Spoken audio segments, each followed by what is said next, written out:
अस्सलाम वालेकुम दोस्तों, की हाल चाल है जनाब। तुसी वेखते पे हो अपना देश पंजाब टीवी ते मैं तुहाडा मेजबान मोहम्मद नदीम खरल। सब तो पहले अपने चैनल को करना है सबसक्राइब ते बेल आइकन ते क्लिक करना है एक अच्छी ते बेहतरीन वीडियो दा नोटिफिकेशन हमेशा की तरह वीरां ते भरावां ते सज्जनां नूं मिलदा रहे। अल्लाह दे फजल करम नाल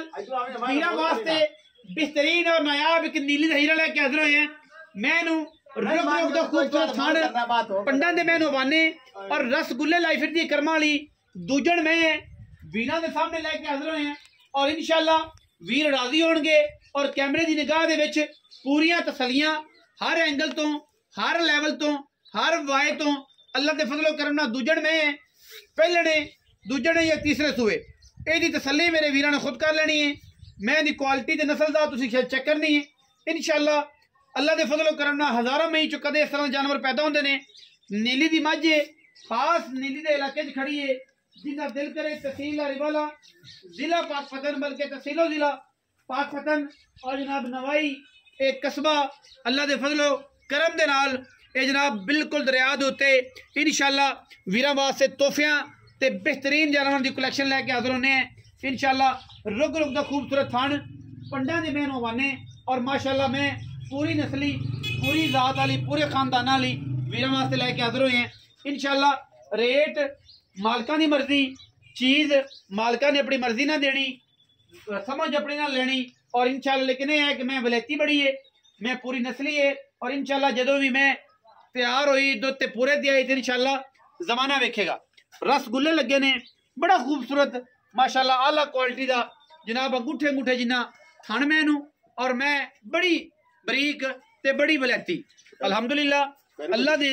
फजलो करम दे नाल इंशाअल्लाह नीली दी अम्मा ही जड़ियां ने अपना देश पंजाब टीवी विखांदा है और इंशाअल्लाह वीरां नूं शौक करवांदा है। बाकी लेने देने हमेशा ही तरह मुकद्दर ने।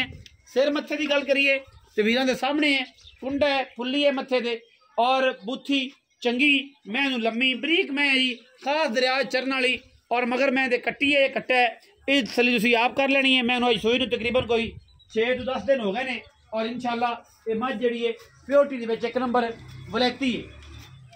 बाकी वीरां ने तसल्ली कर लेनी है इंशाअल्लाह करानी है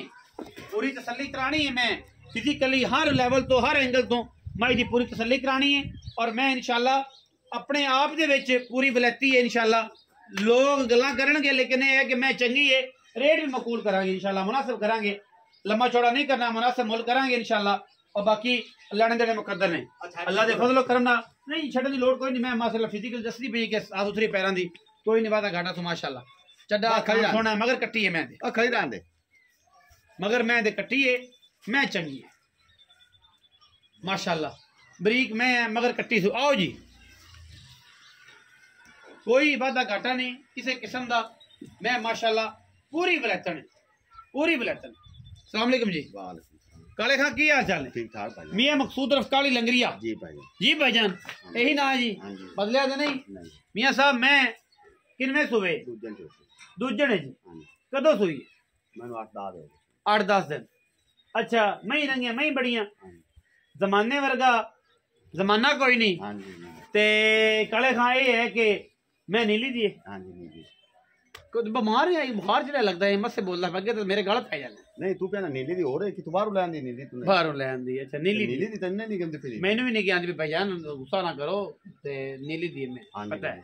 ਤੁਹਾਡੀ ਮਿਹਰਬਾਨੀ से दस दा सानू नीली दी मैं जी होंदी अच्छा काले खा लंगरिया साहब मगर कट्टी तू हां जी कट्टी दारा किनियां ने मैं कोई 11 से दो ठंडा है एक टाइम दा दो टाइम 11-12 से 11-10 11-12 से ठंडा 8-7 दिन दी सुई है हां जी 8-7 अच्छा की मोहब्बत प्यार वाला मोल मुनासिब जी गल करनी पक्की लंबी चौड़ी पंड ना मैं पक्की करनी लेकिन विच पैसे नहीं छड़ने चलो ना छड्डी भाई इको गल कर 4,60,000 रुपया फाइनल मैं मोल हां जी 100 प्यार मोहब्बत विच को बरा चाह पानी चलो कर चाह पानी हो जाएगा 4,60,000 रुपया इस मैं दा मुल्ले विच दे लाड़ प्यार है। मैं पूरी कोशिश करांगा कि वीरां नूं नीली दी मझां विखाइए नीली का मुल कराइए लेने देने मुकद्दर ने। अपना देश पंजाब टीवी अपना देश पंजाब टीवी जड़ा है और नीली दे बेहतरीन और नायाब जानवर विखांदा है और इंशाअल्लाह वीरां नूं शौक करवांदा है क्योंकि साडी पूरी कोशिश होती है कि असीं बेहतरीन और नायाब नीली दे जानवर वीरां नाल शेयर करिए और वीरां दे नाल तलक बढ़ाइए। अपना बहुत सारा ख्याल रखिए जी मिलांगे अच्छी और बेहतरीन वीडियो नाल। पाकिस्तान जिंदाबाद पाक आर्मी हमेशा जिंदाबाद।